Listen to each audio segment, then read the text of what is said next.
Hi guys, welcome to our channel Telugu audio stories with Maitri. నా channel ని తప్పకుండా subscribe చేసుకోండి. లైక్ చేయండి, షేర్ చేయండి అండ్ హైప్ ఇవ్వండి. నా ఇష్టసఖి పార్ట్ 88. ఇక లేట్ చేయకుండా స్టోరీలోకి వెళ్ళిపోదాం. ఇంకా నిన్ను నువ్వు గడ్డి పరకతో పోల్చుకున్నావా? అది మాత్రం ఆది దేవుని పూజకు పనికిరాదా? నువ్వు నన్ను దేవుణ్ణి కాదు, కానీ నువ్వు మాత్రం నా ఊపిరివి అన్నాడు దేవాంశ్. డబ్బు కోసం మోసాలు చేసే ఒక ఆడదాన్ని చూశాక ఆడవాళ్లపైనే నమ్మకం పోయింది నాకు. మొదట్లో నిన్ను కూడా నమ్మలేకపోయాను. నీతో కొద్ది రోజులు ట్రావెల్ చేశాక కూడా నువ్వు నటిస్తున్నావని నిన్ను చాలా తక్కువగా చూశాను. నీ క్యారెక్టర్ పైన వేలెత్తి చూపించాను. మిడిల్ క్లాస్ మెంటాలిటీ అంటూ హేళన చేశాను. కానీ నువ్వు ఎప్పుడైతే నాకు దూరమై ఆ తర్వాత నీ తమ్ముడితో ఇంటికి తిరిగొచ్చాక అప్పటి నుంచి నేను నీలో ఒక అమ్మాయిని కాదు, ఒక అమ్మని చూస్తున్నాను. ఎందుకంటే తల్లి ప్రేమలో స్వార్థం ఉండదు.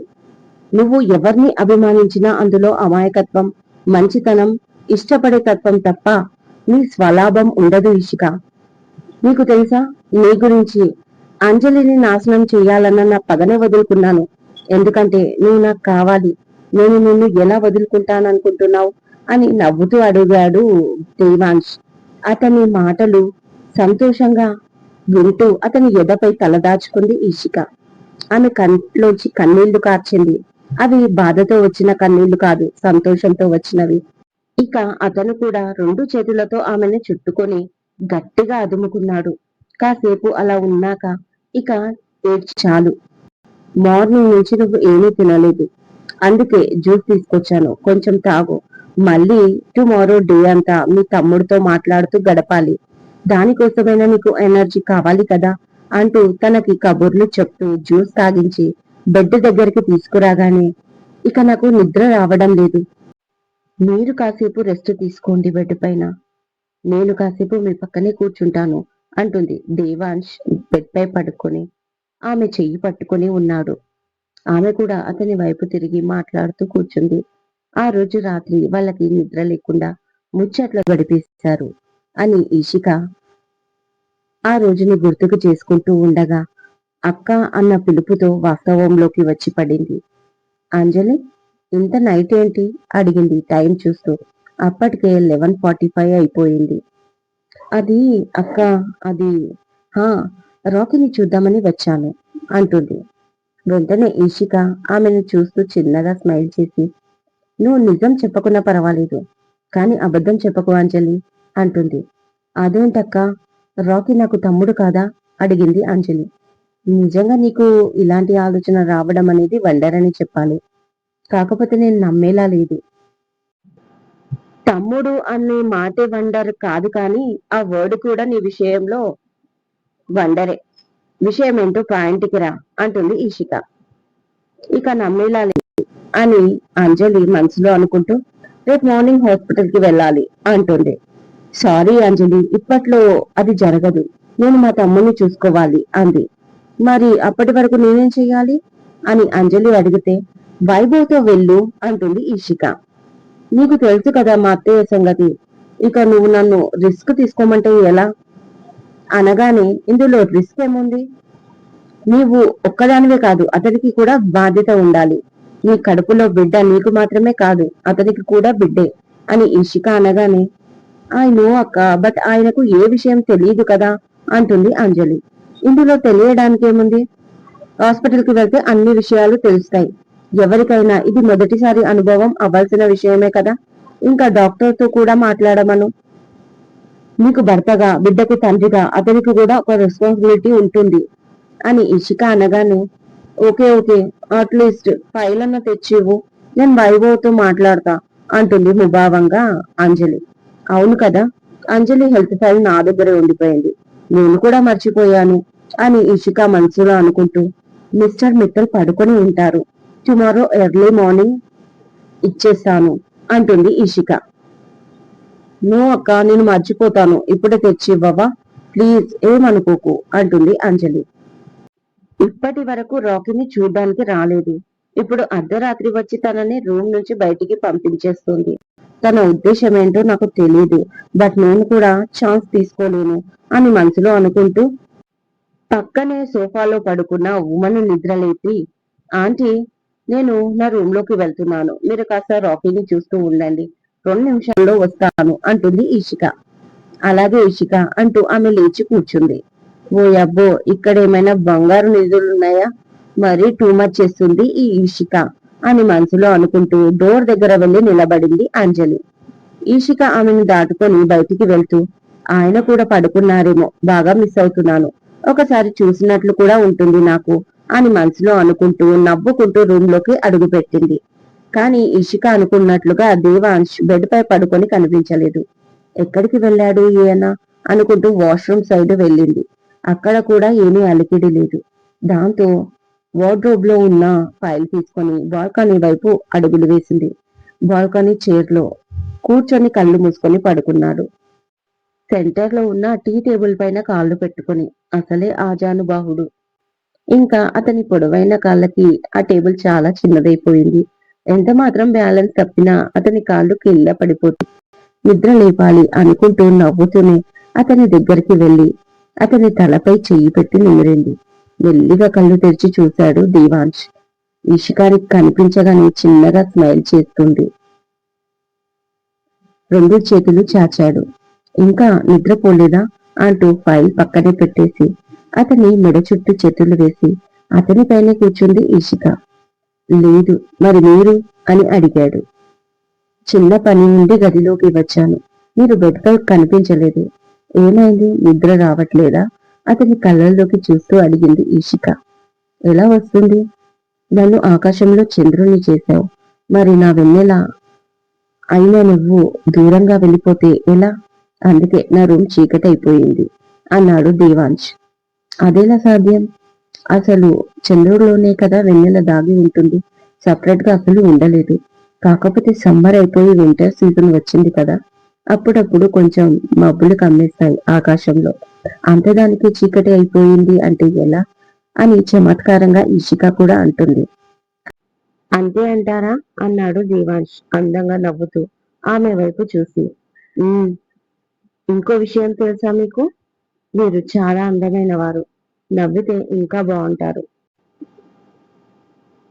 ఆ చంద్రుడు ఈ ప్రపంచాన్ని ఏలే రాజు అయితే ఈ చంద్రుడు నాకు మాత్రమే సొంతం అంటూ అతని మెడ చుట్టూ ఆమె 2 చేతులు వేసి గట్టిగా హక్ చేసుకుంది. అతను కూడా ఈ శిఖాన్ని చుట్టేశాడు అతని 2 చేతులతో. ఆమె మెడవంపుల్లో ముఖం దాచుకున్నాడు. ఆమె దేహ పరిమళం అతన్ని ఉక్కిరి బిక్కిరి చేస్తుంటే అతని వెచ్చని శ్వాస ఆమెకు తగిలి మరో లోకంలోకి తీసుకెళ్ళింది. ఎంతసేపు వాళ్ళిద్దరూ అలా ఉన్నారో వాళ్ళకు తెలియలేదు. కాసేపటికి చిన్నగా ఆమెను వేడి ఆమె ఫేస్ అతని 2 చేతుల్లోకి తీసుకుంటూ కళ్ళల్లోకి చూసి, ఇష్టా, ఒకే ఇంట్లో ఉన్న నిన్ను నేను చాలా మిస్ అవుతున్నాను. అలాంటిది ఇప్పుడు ఈ 10 డేస్ నీకు దూరంగా నేను ఎలా ఉండాలి అని దేవాంశ్ అనగానే, ఎక్కడికి వెళ్తున్నారు మీరు అని కంగారుగా అడిగింది ఈషిక అతని మాట విని. కాలిఫోర్నియా, మన బిజినెస్ లో భాగంగా ఒక కంపెనీ అక్కడ స్టార్ట్ చేయబోతున్నాను, సో వెళ్తున్నా. బట్ ఈ 10 డేస్ నీకు దూరంగా ఎలా అన్న ఆలోచనతో నాకు నిద్ర రావట్లేదు ఇవాళ. ఇన్నేళ్ల మన పరిచయంలో ఏ రోజు మీకు నేను దూరంగా వెళ్ళలేదు. ఇప్పుడు నీ మనసుకి ఇంత దగ్గరయ్యాక నీకు దూరంగా వెళ్ళాలి అంటే చాలా కష్టంగా ఉంది అన్నాడు దేవాంశ్.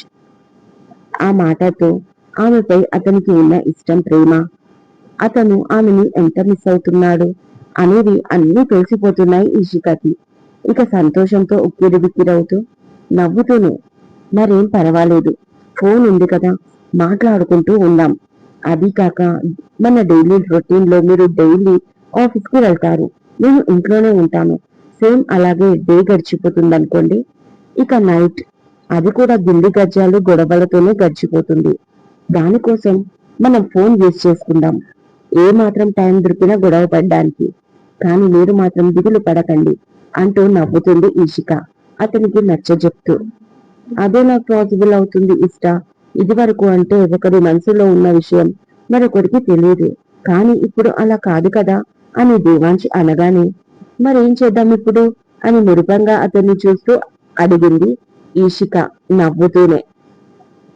జనరల్ రమణలా కొత్తగా ప్రేమలో పడేవాళ్ళు ముద్దులు ముచ్చట్ల గురించి ఆలోచిస్తారు. ఎందుకంటే పెళ్లికి టైం పట్టొచ్చు కదా, లేదా అలాంటి ఆలోచన కూడా ఉండకపోవచ్చు. అది వేరే వాళ్ళ విషయం అనుకో. ఇక మన విషయానికి వచ్చేసరికి అంటూ ఆగి మెల్లిగా అతని చేతిని ఆమె నడుమంపులో చుతిమెత్తగా రాస్తూ, మనకి ఎలాగో ఆల్రెడీ పెళ్లి జరిగిపోయింది కాబట్టి ఇక ప్రేమలో కూడా పడిపోయాం.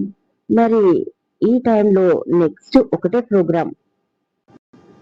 మరి దాన్ని ఎందుకు ఇప్పుడు మిస్ చేసుకొని 10 డేస్ దూరంగా అంటే నా వల్ల కాదు అని దేవాంశ్ అంటుంటే సిగ్గుల మొగ్గగా మారిపోయింది ఈషిక. మీరు అన్నీ ఇలాగే మాట్లాడతారు, నేను ఇక్కడి నుంచి వెళ్ళిపోతాను అని లేవబోయింది. కానీ ఆమెని కదలనిస్తే కదా మన హీరో. ఓయ్, నాకు ఏదైనా స్వీట్ గా ఇస్తేనే నిన్ను ఇక్కడి నుంచి వెళ్ళనిచ్చేది, లేకపోతే నైట్ అంతా నాతోనే ఉండాలి అన్నాడు దేవాంశ్. వెంటనే అతన్ని వెనక్కి తోసి పారిపోబోయింది ఇషిక సిగ్గుతో. బట్ ఆమెని బాల్కనీ దగ్గరే పట్టేసుకుని వెంటనే పక్కనే ఉన్న వాల్ కి లాక్ చేశాడు దేవాంశ్. ఆమె పరిగెత్తిన క్రమంలో ఆయాసం వస్తుంటే అలాగే అతని కళ్ళలోకి చూస్తూ నిలబడింది ఈషిక. అతను కూడా నవ్వుతూ, నా నుంచి పారిపోతావా, వెళ్ళనిస్తానా నిన్ను అని అడిగాడు ఆమె ఫేస్ లోకి చూస్తూ. ఆమె అలాగే బ్లైండ్ గా చూస్తుంది నవ్వుతూ. You are so beautiful, outside మాత్రమే కాదు ఇన్సైడ్ కూడా. ఈ నా ప్రపంచంలో నేను ప్రేమించే ఆడవాళ్ళు కేవలం ముగ్గురు. ఒకరు నాకు జన్మనిచ్చిన తల్లి, మరొకరు నన్ను పెంచిన నానమ్మ, తల్లి ప్రేమ ఎలా ఉంటుందో రుచి చూపించిన మా పిన్ని. వీళ్ళు మాత్రమే నన్ను నిస్వార్థంగా ఇష్టపడింది, నా గుండెలో దేవతలా మారి ఇక నేను నీకు భక్తుణ్ణి కాదు, బానిసను కూడా. లైఫ్ లాంగ్ ఈ ప్రేమకి బానిసని నీ ముందే పడి ఉంటాను అని నవ్వుతూ అన్న దేవాంశ్. 2 సెకండ్లకి ఐ ప్రామిస్ యూ ఇష్టా, ప్రామిస్ యూ, ఇక పైన కష్టాలు నీ కాలికి కూడా తాకనివ్వను. నిన్ను నేను నా కళ్ళల్లో పెట్టుకొని చూసుకుంటా ఇష్టా. I love you so much forever అని అతను అనగానే ఆ మాటలకు ఎంతో సంతోషపడుతున్న ఈషిక హ్యాపీగా అతన్ని మరొకసారి గట్టిగా హక్ చేసుకుంది. ఇలాంటి రోజు ఒకటి వస్తుందని నేను ఎప్పుడూ అనుకోలేదు. మీ గురించి ఆలోచిస్తున్నప్పుడు ఎప్పుడు మీకు ఏమిచ్చి రుణం తీర్చుకోవాలి అనుకునేదాన్ని. అలాంటిది ఇప్పుడు మీరు ప్రపంచంలో ఉన్న వరాలన్నీ నా ఒళ్ళో నింపేశారు. ఇక నా లైఫ్ కి ఇది కావాలి అని లేదు మిస్టర్ మిత్తల్. అంతగా మీరే అయ్యారు. ఇక దేవుణ్ణి కూడా ఏమీ అడగలేను. ఇంకా అడిగితే కూడా అది అత్యాశ అవుతుంది అంది ఇషిక అతని ఫేస్ ని తన 2 చేతుల్లో తీసుకొని. అలా ఆమె చెప్తున్నప్పుడు ఆమె కళ్ళల్లో ఎంతో ప్రేమ కనిపించింది దేవాంశ్ కి. ఇక తన చెంపలపై ఉన్న ఆమె 2 చేతుల్ని అతని చేతిలోకి తీసుకొని వాటిని కిస్ చేస్తూ, అంతలా ప్రేమించేవాళ్ళు అది మాటల్లో చెప్పడం ఎలాగో రాదు, కనీసం చేతల్లో చెప్పొచ్చు కదా అన్నాడు కొంటెగా. అది నాకు తెలీదు కదా అంటుంది ఈషిక సిగ్గుపడుతూ. కానీ నాకొచ్చు అన్నాడు వెంటనే దేవాంశ్. అతని ఇంటెన్షన్ అర్థమై ఒక్కసారిగా నేను వెళ్ళాలి అంటూ పక్కకు వెళ్ళబోయింది. కానీ కదలనిస్తే కదా. నో, నేను చెప్పాను కదా వదిలేది లేదు అని అంటూ ఆమె నడుము చుట్టూ చెయ్యి వేసి ఇంకాస్త దగ్గరికి తీసుకొని ఆమె కళ్ళలోకి చూస్తున్నాడు దేవాంశ్. ఆమె కూడా అతన్ని 2 సెకండ్లు చూసి తలదించేసింది. ఆమె ఫేస్ అతన్ని 2 చేతుల్లోకి తీసుకుంటూ చాలా సీరియస్ గా, ఇష్టా, నాకు ముద్దు కావాలి అన్నాడు దేవాంశ్. అంతే, ఆమెలో ఏదో కంగారు, అలజడి, దాని తాలూకా ప్రభావం ఆమె శ్వాసపై పడి వేగంగా ఊపిరి తీస్తూ అతని కళ్ళలోకి చూసింది.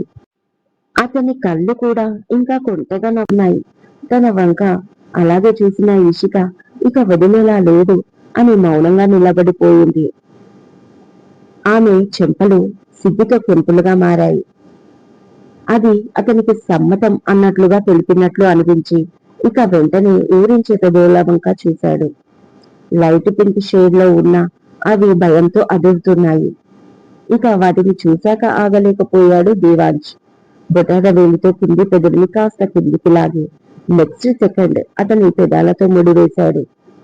ఒక్కసారిగా ఒంట్లో ఏదో రకమైన వైబ్రేషన్ ఈషికాలో. ఆమెకు తెలియకుండానే ఆమె కళ్ళు మూతలు పడిపోయాయి. ఇక ఆమె అధరాల మధ్యని మెల్లిగా జిరుకోవడం స్టార్ట్ చేశాడు దేవాంశ్.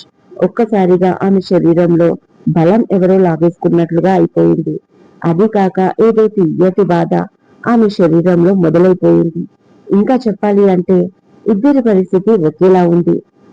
అతనిలో ఆమెపై ఉన్న మోహం అతని ఈ రకంగా చూపిస్తూ ఉంటే అన్నిటికీ సిద్ధమే అన్నట్లుగా ఆమె కూడా అతనికి సహకరిస్తుంది. అతను తల ఇటు అటు తిప్పుతూ ఒక సెకండ్ ఆమెను వీడి ఆమె కళ్ళలోకి చూస్తూ మరొకసారి ఆమె పెదాలను అందుకుంటూ ముద్దును కొనసాగిస్తున్నాడు. ఇలా చాలాసేపు సాగింది ఆ ముద్దు. ఒక్కసారిగా ఆమె దగ్గరికి తీసుకుంటూ మరోసారి ఆమె ఒళ్ళున తడుముతూ ఆవేశపడిపోతుంటే అతనికి దూరం ప్లస్ దగ్గరవుతూ ఇషిక కూడా అతని చేతిలో బొమ్మలా మారిపోయింది. ఇక ఎంతసేపు వాళ్ళిద్దరూ అలా ఉన్నారో తెలియనే లేదు. ఇక్కడేం చేస్తున్నావు? సీరియస్ గా వినిపించింది. వెనక్కి చూస్తే వైభవ్.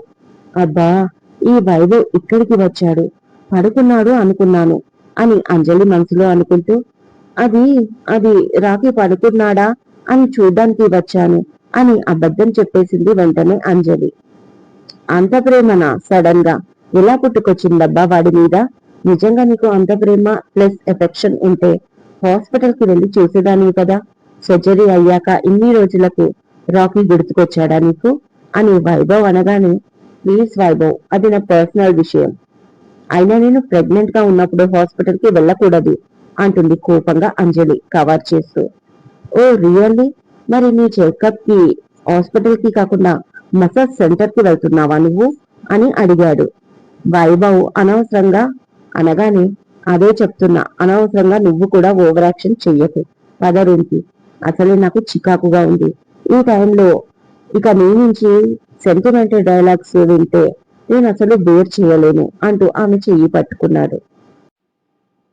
అక్క కోసం అంటూ అతన్ని చూసి ఒక సెకండ్ ఆగి, వద్దులే, మళ్ళీ ఇషిక ఇక్కడికి వస్తే రిస్కులో పడిపోతా, ఎందుకు వచ్చిన గొడవ అనుకుంటూ, ఏమైంది వైభవ్, నేను పక్కన లేకపోతే నీకు నిద్ర రావట్లేదా అని చిన్నగా స్మైల్ చేస్తూ అడిగింది అంజలి.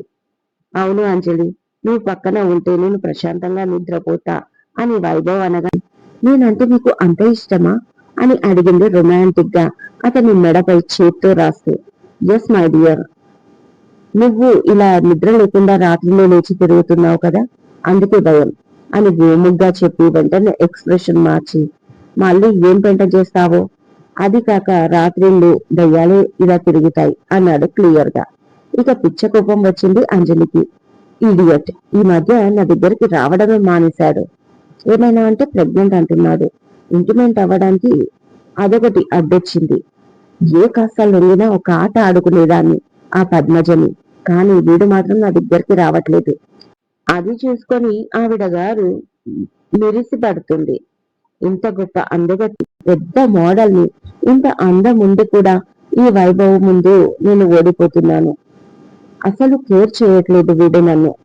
ఇలా అయితే వీడితో లైఫ్ లాంగ్ ఎలా బతకాలి అని మనసులో అనుకుంటూనే అతనితో పాటు నడిచింది అంజలి, కోపంగా అతన్ని వెనక నుంచి చూస్తూ.